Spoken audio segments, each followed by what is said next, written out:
Hey, Kyle here from SurveyBot, the employee engagement platform, and today we're talking about the pros and cons of getting employee engagement right or wrong. So according to Gallup research, companies with engaged workforces outperform their counterparts by as much as 202%. The research shows that engaged teams cause increased sales, increased productivity, and reduced sick days and improved work-life balance. When you get employee engagement right, it can contribute massively to a successful company performance. However, if a company fails to engage employees, safety, absenteeism, and a lot more are at risk. So let's look at how your company is impacted positively or negatively by the level of employee engagement at your company.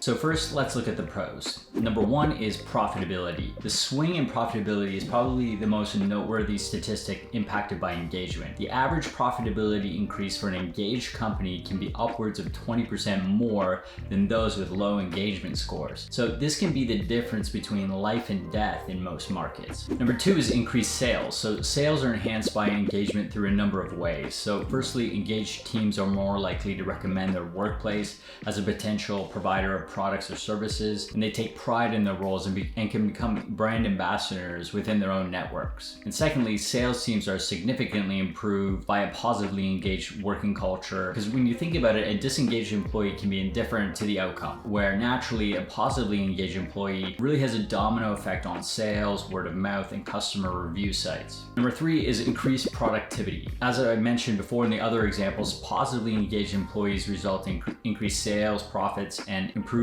overall productivity. A Harvard study found that employees are up to 21% more productive in a culture that is a healthy engagement. This shows up as proactive problem solving and extended willingness to achieve outcomes for the company. Number four is improved talent acquisition. Digitized economies have given a lot of transparency in all walks of life. In the workplace, platforms such as LinkedIn and Glassdoor have given employees a voice on what it's like to work at companies. When engagement has been positive, it can be displayed openly on employer review sites and can help you look more attractive to prospective talent. The fact is, the more engaged your people are, the more appealing you are as a company to work for. Number five is enhanced innovation. When an employee feels detached from the success of their employer, they're rarely looking for opportunities to improve systems. Whereas engaged team members will go the extra mile and look for ways to improve processes and are much more likely to treat the company and personal success as one objective. So we know the upsides, but let's look at the cons and downsides of getting employee engagement wrong. Gallup research has found that only 51% of employees feel engaged. So the number one downside of low engagement is increased staff turnover. In January 2020, the Bureau of Labor Statistics found that the average tenure for an employee is 4.1 years, meaning that a company has to replace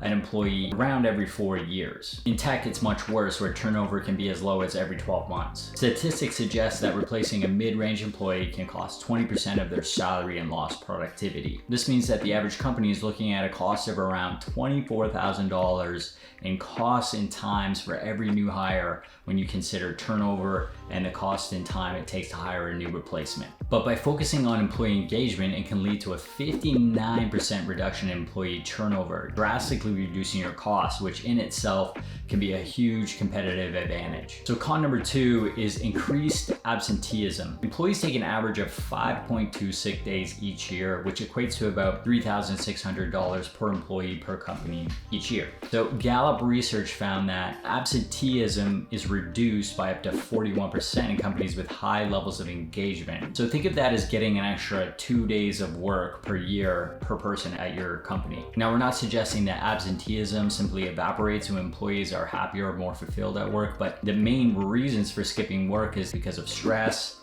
injury, bullying, job hunting, mental health, and disengagement. By accepting the limitations of poor employee engagement, you develop the conditions for increased absenteeism. Okay, our third and final downside to low employee engagement is rising safety and workplace incidents. Of all the impacts of low employee engagement, health and safety probably rarely spring to mind. However, research has found that the top 25% of engaged workforces have 70% fewer accidents than other companies. Even in hospitals, poor engagement in nursing teams was the best predictor of mortality rates due to medical errors. What that means is nurses who are no longer enthusiastic or inspired by their work were at fault for a higher percentage of accidental deaths than any other factor in a hospital. It's crazy to think that by simply having an unengaged workforce can lead to increased workplace injuries or impact patient outcomes in hospitals just in this way.